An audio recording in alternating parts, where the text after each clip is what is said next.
Muzi Chirwa, the mayor of Gert Sibande District Municipality in Ermelo, Mpumalanga, says collective leadership is needed to ensure service delivery. He leads one of the 18 municipalities that obtained clean audits in the country. This follows the Auditor General's report yesterday, which painted a bleak picture of local councils. Well, let's unpack some of the challenges that these municipalities face. We're joined by Julius Mojapelo. He is the Senior Executive of Public Sector at the South African Institute of Chartered Accountants. Thank you so much for your time, Julius, tonight. Let's firstly look at part of what the Auditor General identified yesterday in his report, which is the weaknesses of many CFOs and city managers across the board. He believes that that's part of the reason why municipalities don't obtain clean audits. As far as you understand, is it a skills shortage problem? What is it that CFOs have to offer that these individuals who are put in those positions simply don't have the skills for? Yeah, it's got a lot of challenges, obviously. But it's not only an issue of the skills that we are talking about, but finding qualified CFOs is a challenge at some rural municipalities. Sometimes you'll find that professionals would prefer to live in cities than rather live in rural municipalities.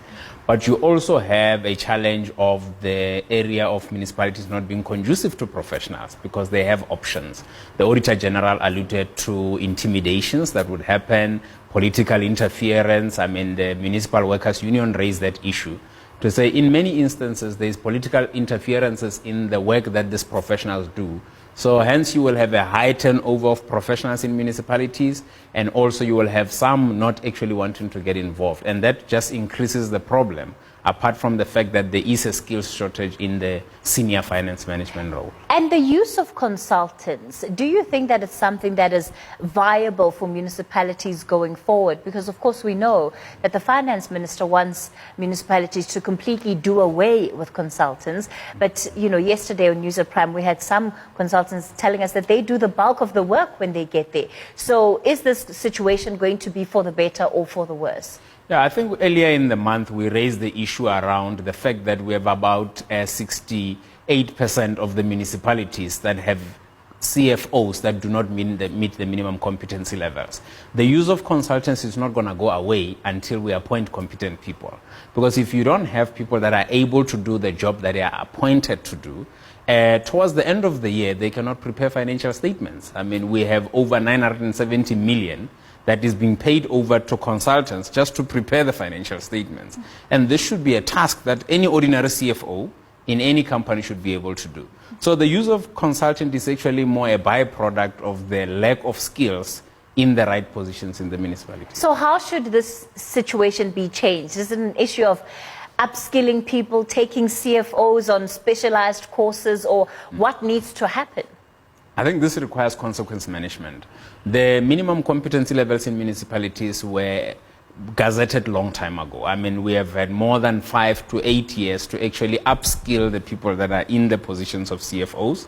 And you have a lot of instances where people have just not caught up with the requirements to be upskilled. And I think our view is that the councils need to take this a little more serious because they are the ones that are playing an oversight role on the municipalities.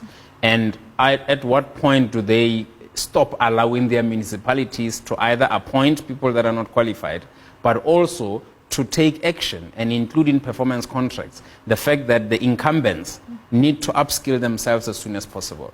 So it's really more a consequence management issue at this point than a skills shortage issue. I want us to then highlight the threat, and I think it's part of the big story here because, of course, we have seen, some auditors coming under fire. We recently had the SABC chief operations officer, chief financial officer rather, coming under fire literally. And I think the Auditor General's report paints a picture of what exactly auditors on the ground are going through. Speak to us a little bit about that, where then politics gets involved and people like yourselves simply cannot do their jobs without factoring in consequences. Yeah, and I think we have to appreciate that public sector by its nature is very political. You know, it involves, I mean, a lot of the people that are involved in governance are actually from political parties. So you cannot actually split the politics from the administration at this point in the way our democracies run. So the intimidation is real. It goes up to physical threats that are being put across the professionals. So there are professionals that actually leave because, I mean, people will call you and tell you, we know where your wife works, we know where your kids go to school. This is real threats that professionals are facing. But you also have an environment of low levels of financial literacy, because you have a lot of the political heads that are elected public servants. I mean, before then, they might have not had the right level of education. So, for example, we advocate that there needs to be also minimum competency levels for the oversight committees. Because how do you have an oversight committee that does not have minimum levels of qualifications? So they basically don't know what to look out for. They don't know. So even if you gave them a report with real findings and issues that should be looked at, a lot of them wouldn't be able to pick up.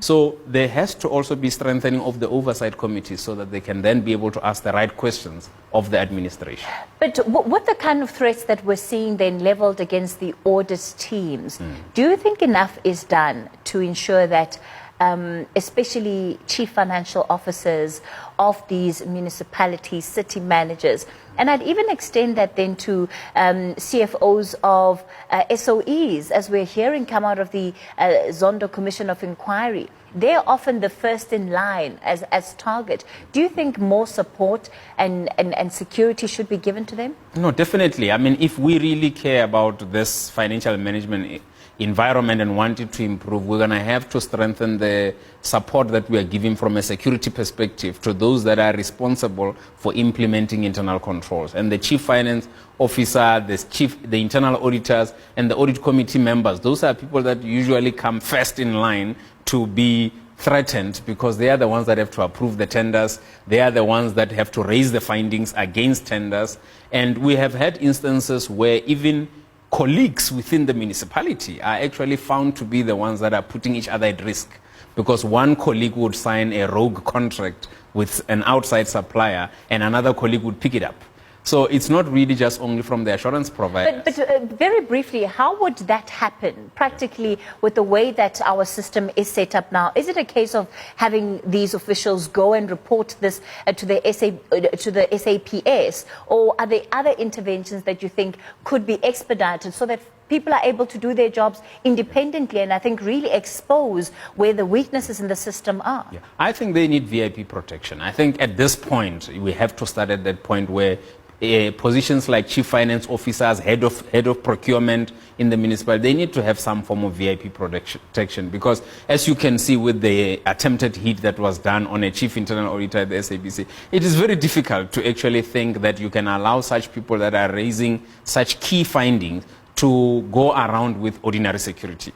So I think we have to put that security in place and also just make sure that those people are supported from being able to have preferred communications and upskilling in terms of escalating matters confidentially to people that they can trust. I'll tell you what, it's concerning, but perhaps it's also a sign of the times and the extent of pushback then that there will be in the system when there are good people who try to raise any forms of wrongdoing. Let me thank you then for your time tonight. And of course, Julius is with SAICA, the South African Institute of Chartered Accountants.